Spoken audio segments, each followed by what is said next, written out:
আমানতু বিল্লাহ, আল্লাহর প্রতি বিশ্বাস। কার প্রতি বিশ্বাস? আল্লাহর প্রতি বিশ্বাস। আল্লাহর প্রতি শুধুমাত্র বিশ্বাস থাকলে হবে না, আল্লাহকে লা শরীক বিশ্বাস করতে হবে, যে আল্লাহর কোনো অংশীদারিত্ব নেই, আল্লাহর কোনো শরীক নেই। শুধু বিশ্বাস নয়, লা শরীক বিশ্বাস করতে হবে, যে আল্লাহ একক, তার কোনো শরীক নেই। লা শরীক যে বিশ্বাস করতে পেরেছে সেই ঈমানদার, তার ঈমান শুদ্ধ, তার ঈমান সঠিক। পৃথিবীর মধ্যে বহু ধর্ম আছে, ইহুদি, খ্রিস্টান, হিন্দু, চাকমা, মারমা, ত্রিপুরা, আরো বিভিন্ন জাত আছে।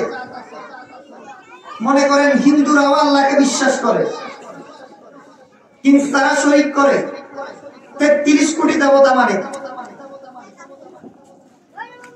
খ্রিস্টানরাও আল্লাহকে বিশ্বাস করে, কিন্তু তারা 3 খোদায় বিশ্বাসী। যতক্ষণ পর্যন্ত একজন মানুষ আল্লাহকে লা শরীক বিশ্বাস করতে পারবে না,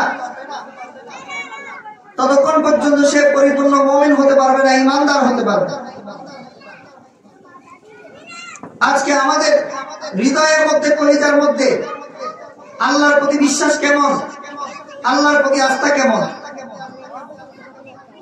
যার ভিতরে আল্লাহর প্রতি বিশ্বাস আছে, যার ভিতরে আল্লাহর প্রতি আস্থা আছে, সে কোনোদিন অন্যায় করতে পারে না, সে কোনোদিন সুদ খাইতে পারে না, সে কোনোদিন ঘুষ খাইতে পারে না, সে কোনোদিন দুর্নীতি করতে পারে না, সে কোনোদিন টেন্ডারবাজি করতে পারে না, সে কোনোদিন অন্যায়ভাবে মানুষকে হত্যা করতে পারে না।